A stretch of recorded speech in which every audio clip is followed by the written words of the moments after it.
I haven't done anything to merit a restraining order.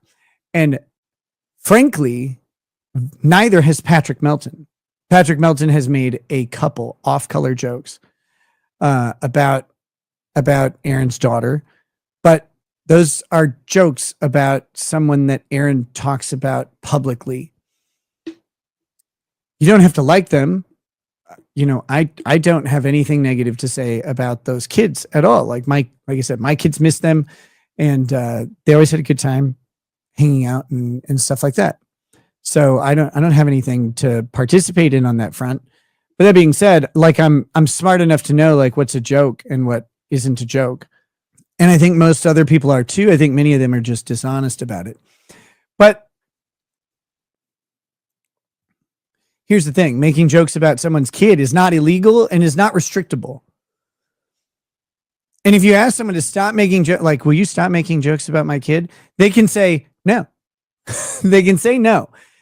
What they can't do is make the jokes to you to a point where it is harassing, annoying behavior, where it's repeatedly, if it's interrupting your life or intended to cause mental stress to you. But that's a specific thing. There are ways to do that. Like, again, it almost always involves ensuring that the target audience receives the message, like indirect contact. That is what harassment ends up being. Harassment, there's a First Amendment. Congress can't make a law abridging speech. The harassing activity can't be the speech. It has to be what the action associated with the speech is. Either the speech is delivered in an annoying way that prevents someone from peacefully enjoying their lives, like you call someone over and over and over. You send them tons of text messages or emails, something like that. You reach into their lives and give an interruption. Or the nature of the message is something that goes beyond protected speech. So you're talking about something like a true threat, or like an intentional infliction of emotional distress,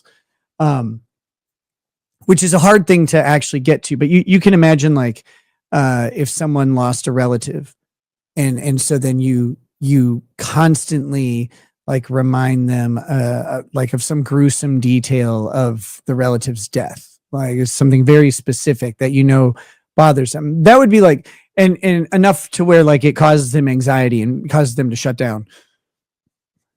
You have to have demonstrable negative mental health effects for this to be harassment.